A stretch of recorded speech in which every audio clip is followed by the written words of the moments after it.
Hello and welcome. Myself Neha, and today we are going to discuss lesson number 1 from the class 6. 6th class की book का lesson number 1 जिसका नाम है Velodia and Me.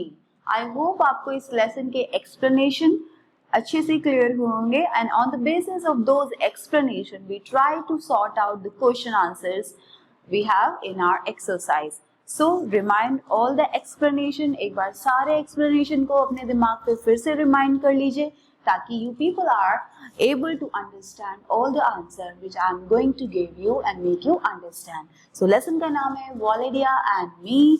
This is the story of two brothers and with the lesson we are going to start or discuss with the question answer. So get going. का first part है let us find the answer from the story. हमें पहला question जो हमने discuss करना है that is what is the name of the narrator. So what is the narrator? जो कहानी को बताता है, जो जिसकी जबानी पूरी कहानी चलती है, that person is called the narrator. So who is the narrator of the story? So Nicky is the narrator. The younger brother Nicky is the narrator of the story. So यहाँ पर आपका एक ही वर्ड का answer आएगा that is Nicky. So Nicky is the narrator of the story. Write down N-I-C-K-Y, Nikki. So Nikki is the name of the narrator. The next question is, how did the narrator feel when Valeria was given a tagline shirt? And what would have made him happier? Question का मतलब है कि हमारा जो narrator है, narrator means निकी जो है, उसने कैसा फील किया जब उसके बड़े भाई, जब उसके एल्डर ब्रदर निकी को एक टग लाइन शर्ट दी गई. Tug line shirt, a shirt with collar and few button is called a tug line shirt. So when Valodia was given a tug line shirt, how did Nicky feel? Nicky को कैसा feel हुआ? इस question के दो part हैं. Second part है What would have made him happier? और क्या चीज थी जो निकी को हैप्पियर बनाती थी? तो पहले पोर्शन को हम सॉर्ट आउट करेंगे या समझेंगे. So narrator means Nicky was not happy when Valodia was given a tug line shirt. जब वॉलेडिया को एक टग लाइन शर्ट दी गई जो कि सिंबल थी मेच्योरिटी का, क्योंकि वॉलेडिया जो है एल्डर ब्रदर है, that is why he was given tug line shirt and Niki was not happy in this. और निकी जो था वो इस चीज पर बिल्कुल भी हैप्पी नहीं था, बिकॉज उसको कहीं ना कहीं ये फील होता था कि इससे वॉलेडिया की सुपीरियरिटी इंक्रीज होगी और निकी जो है वो अपने आप को इंफीरियर फील कर रहा था. So what would made him happy? But क्या चीज थी जो उसको हैप्पी भी बनाती थी? तो जब when Valodia was not able to adjust his collar, क्योंकि टग लाइन शर्ट में कॉलर होते हैं, and when Valedia was not able to adjust those collar, Nikki absolutely feel happier. तो उसको बहुत अच्छा लगता था जब Valedia उस कॉलर को एडजस्ट नहीं कर पाता था, या when Valedia feel difficulty, he faced difficulty in adjusting collar.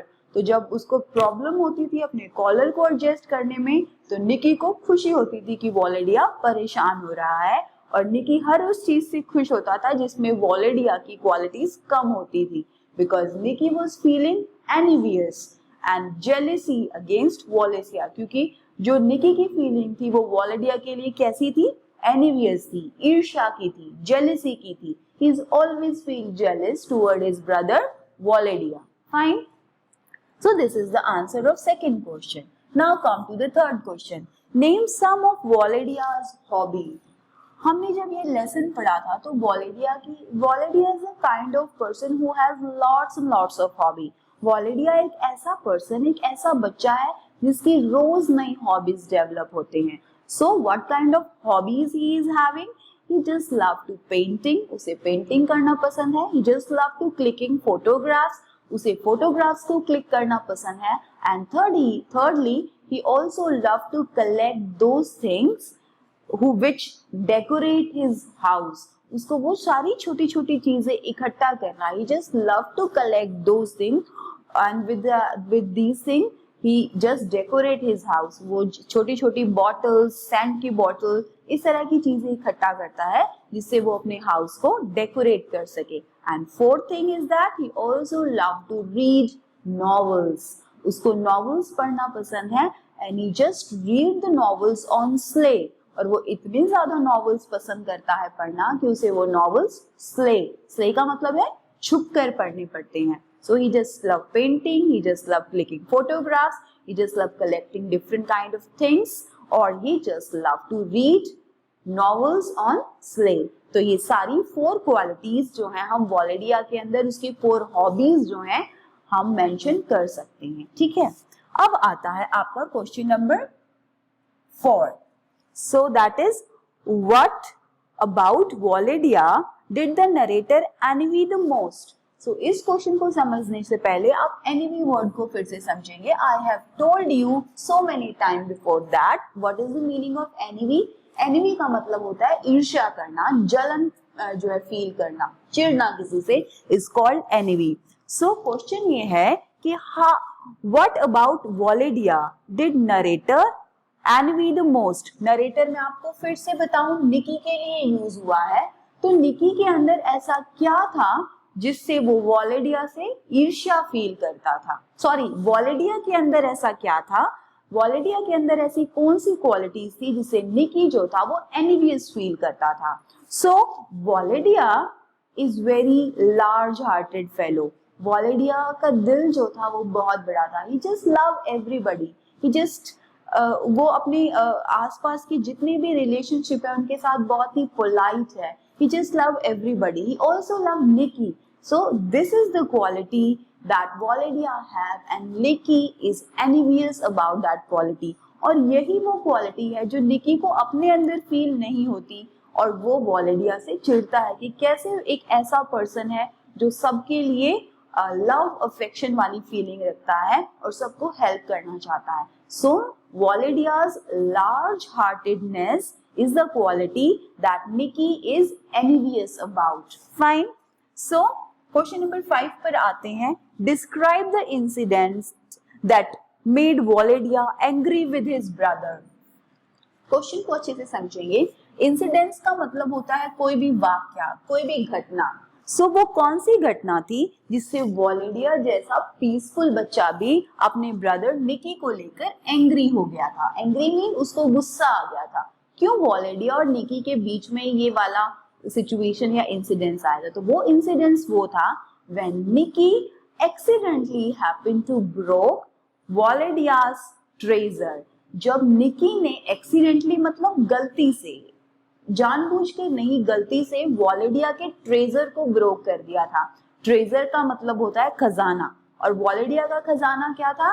The things he collected in order to decorate his house. Valodia का एक हॉबी थी कि वो छोटी छोटी चीजों को इकट्ठा करता था अपने घर को सजाने के लिए. तो वो सारी चीजें as a treasure, as a खजाने के रूप में वो संभाल कर रखता था. And one day Niki happened to broke a beautiful bottle of scent. और एक दिन निकी ने गलती से ही एक्सीडेंटली एक बहुत सुंदर सी बॉटल ऑफ सेंट को तोड़ दिया. And this would angry Valodia. और इससे जो वॉलेडिया था वो बहुत गुस्से में आ गया. Then a huge fight happened between these brother. और इसके बाद एक बहुत भयंकर, एक बड़ी सी लड़ाई इन दोनों भाइयों के बीच होती है. And that would make Valodia angry.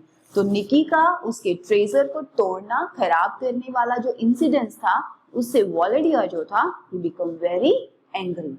Fine, I hope आपको ये समझ में आया होगा. 6 देखिए. How did the narrator feel when Validia asked for forgiveness? Forgiveness क्या होती है? Forgiveness माफी मांगना.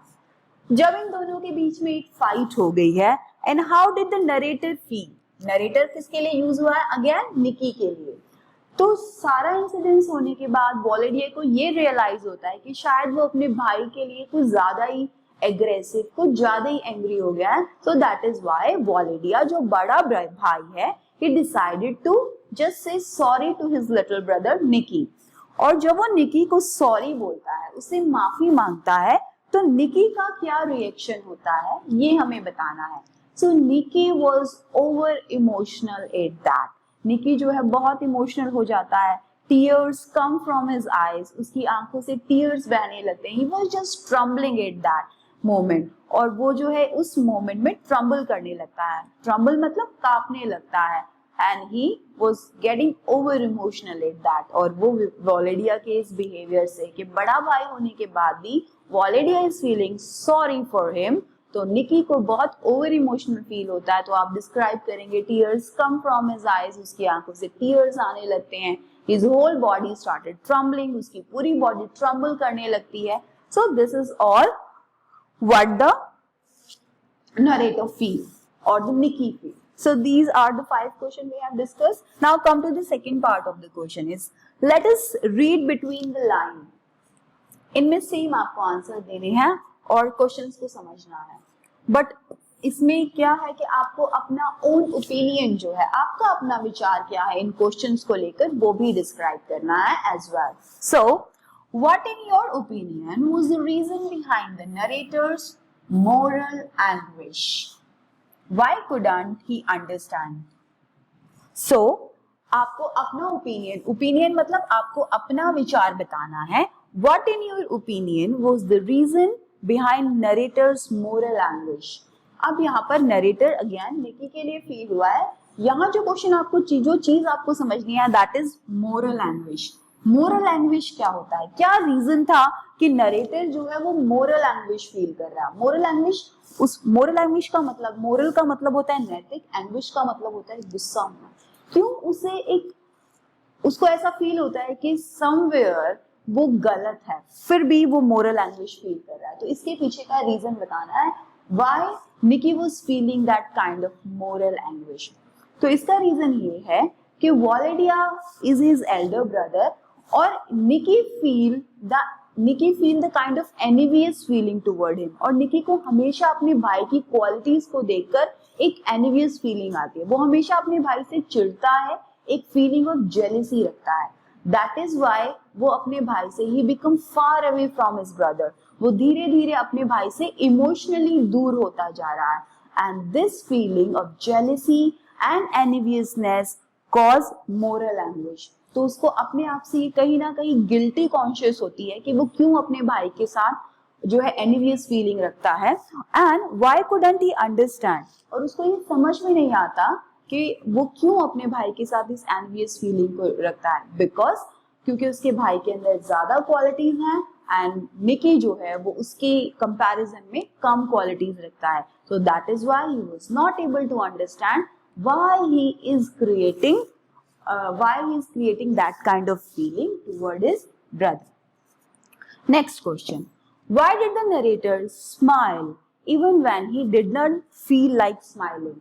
तो ये वो इंसिडेंस है. पहले क्वेश्चन समझ लेते हैं कि नरेटर यानी कि निकी जो है वो स्माइल करता है. एक इंसिडेंस होता है इनके बीच में और निकी जो है उस इंसिडेंस पर, उस घटना पर स्माइल करता है. और उस समय he didn't feel like smiling. उसका मन नहीं कर रहा है स्माइल करने का, but still he is smiling. So उसके पीछे का रीजन बताना है. तो वो इंसिडेंस वही था when Nikki happened to broke वॉलेडिया's treasure. जब निकी जो है वो वॉलेडिया के ट्रेजर को तोड़ देता है, मीन्स उसकी सेंट बॉटल ऑफ सेंट को तोड़ देता है. After that they fight.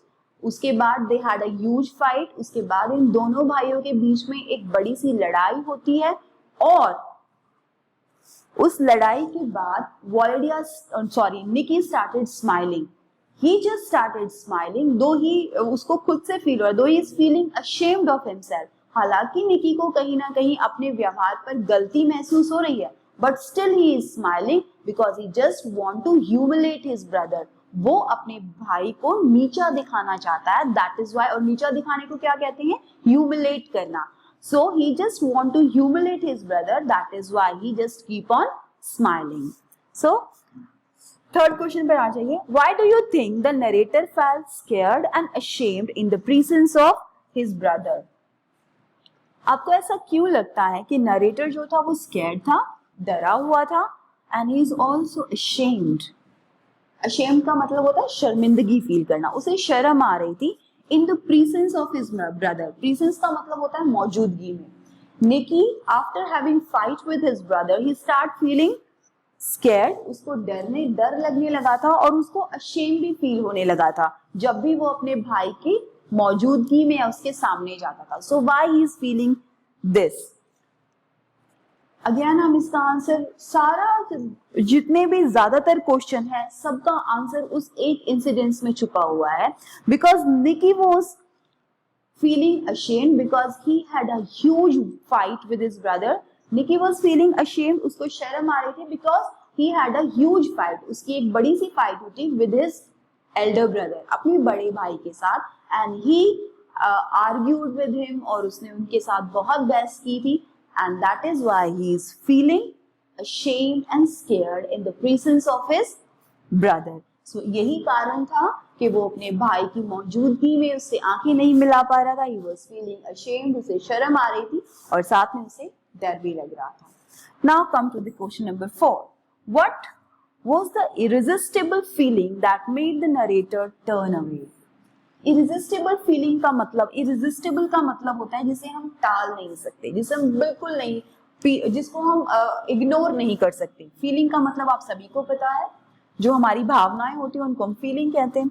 तो वो कौन सी इरिजिस्टिबल फीलिंग थी जिससे कि नरेटर जो है वो टर्न अवे, जिनको वो हटा नहीं पा रहा था. दो आंसर ऊपर वाले क्वेश्चन में से मिलेगा. The feeling of he was feeling ashamed and scared. So after having huge fight with his brother, narrator was feeling ashamed because he had a huge fight with his elder brother, and this caused the feeling of humiliation in him. और इससे narrator के मन में एक humiliation की feeling, एक शर्मिंदगी की फीलिंग आ गई थी जिसे वो एवर्ट नहीं कर पा रहा था, टाल नहीं पा रहा था. So that is why he was, this feeling was irresistible toward him, and वो जो है उन फीलिंग को टर्न ऑफ नहीं कर पा रहा था, हटा नहीं पा रहा था. So this is all we have from exercise के part number 1. In part number 2 के सारे question answers I hope आप सबको समझ में आए होंगे. But after all, we will give you a written form or answer sheet in order to solve these question answers. So come to the next portion. Let us go beyond the story. Beyond the story का मतलब ये है कि story से परे जाकर आपको इन answers को फाइंड आउट करना है. Beyond the story का मतलब यही है. So first question जो है वो डील करता है, Do you think the narrator was right in his behavior toward his brother? क्या आप समझते हो कि जो नरेटर का बिहेवियर था, मींस जो निकी का बिहेवियर था, वो अपने भाई के लिए बिल्कुल ठीक था? No, absolutely not. Nikki's behavior toward his brother is not absolutely correct because he was envious and feel jealousy toward his brother, which is not a good feeling. तो अगर आप किसी के लिए जेलस फील करते हो, अगर आप किसी के लिए एनिमियस फील करते हो, तो दैट इज नॉट गुड. और वो भी ऐसे इंसान के लिए जो बहुत काइंड हार्टेड हो, जो बहुत हेल्पिंग हो. So this feeling is not absolutely correct because envious होना किसी के लिए या जेलस फील करना is not a good thing. So Nicky is not correct in his feeling toward his brother.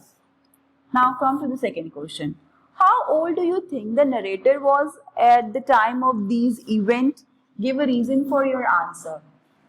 आप क्या समझते हो कि नरेटर मीन्स निकी की एज कितनी रही होगी जब वो पूरा का पूरा जो हैपनिंग है वो हुई होगी? तो I think Niki was around 6 or 7 year old. तो 6 or 7 year old या 5 year old, मतलब 5 to 7 year old, ये वो एज होती है when a child is not able to understand what he is going through. एक बच्चे को समझ ही नहीं आता कि उसके साथ क्या हो रहा है. At that moment of time, he is not able to understand the relationship. He is not able to give respect to the other. He is not able to understand the importance of relationship.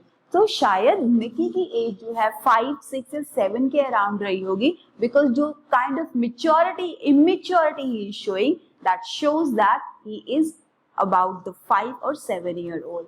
तो शायद वो 5 से लेकर 7 साल की उम्र में होगा, क्योंकि वो एज होती है जब बच्चा अपने आप को नहीं समझ पाता, अपने रिलेशनशिप की इंपॉर्टेंस को नहीं समझ पाता, उसे अपने हॉबीज के बारे में नहीं समझ में आता, क्योंकि Nicky was also not able to understand what kind of hobbies he should pursue. क्योंकि हमने लेसन में पढ़ा कि निकी को ये भी समझ में नहीं आता कि कैसी हॉबीज उसे परस्यू करनी चाहिए. So it is definitely the time of 5 to 7 year old. So this is all we have for our exercise of chapter number 1, Valedia and me. Thank you for being with us. I hope आपको सब समझ में आया होगा.